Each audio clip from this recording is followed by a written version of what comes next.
ആ നേരം നാവിൽ സരസ്വതി വിളയാടിയതുകൊണ്ടാ അപ്പ കുക്കാന്ന് പറയാൻ തോന്നി. അതുകൊണ്ട് മറിയാമ്മയുടെ മുമ്പിൽ എന്റെ മാനം പോയില്ല.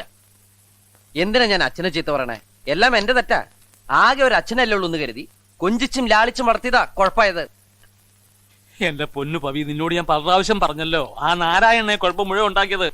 അതാ നാരായണേട്ടനുമായിട്ടുള്ള കൂട്ട് വേണ്ടെന്ന് അച്ഛനോട് ഞാൻ എപ്പോഴും പറയണേ. എന്താ മിണ്ടാത്ത്? വയ്യെങ്കിൽ ഞാൻ പറഞ്ഞുതരാം. അച്ഛാ, നല്ല കൂട്ടുകെട്ടുകളാണ് ആളുകളെ മഹാമാരാക്കുന്നത്.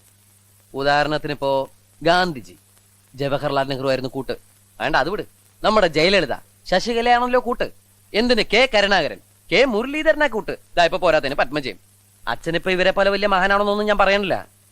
പക്ഷെ ഓരോ ദിവസം കഴിയും തോറും അച്ഛൻ ഇങ്ങനെ വഷളായി തുടങ്ങിയ അത് കണ്ടല്ലേ ഞാനും പഠിക്കണത്. ഞാനും വഷളായി പോവില്ലേ? ഒരു കാര്യം അച്ഛൻ മനസ്സിലാക്കണം. അച്ഛന്റെ വെറും 28ാമത്തെ വയസ്സ് തുടങ്ങിയ അച്ഛൻ എന്നെ കാണാൻ തുടങ്ങിയത്. പക്ഷെ ഞാനോ ജനിച്ച അന്ന് മുതൽ ഞാൻ അച്ഛനെ കാണാൻ തുടങ്ങിയതാ. അതുകൊണ്ട് അനുഭവത്തിന്റെ വെളിച്ചത്തിൽ പറയാമോനെ, മുഴുവനും കേൾക്കണ്ട, കുറച്ചെങ്കിലും. ഓ, വല്ലപ്പോഴും അച്ഛനൊന്ന് ഗുണദോഷിച്ച് നേരെയൊക്കെ സമയം കിട്ടുള്ളൂ. അത് സമ്മതിക്കില്ല. അപ്പോഴേക്കും എവിടെന്നെങ്കിലും ആരെങ്കിലും ശല്യപ്പെടുത്താനായിട്ട് കേറിക്കോളൂ. അവിടെ അവിടെ തന്നെ തീർന്നിട്ടില്ല, ബാക്കി വന്നിട്ട് തരുന്നുണ്ട്.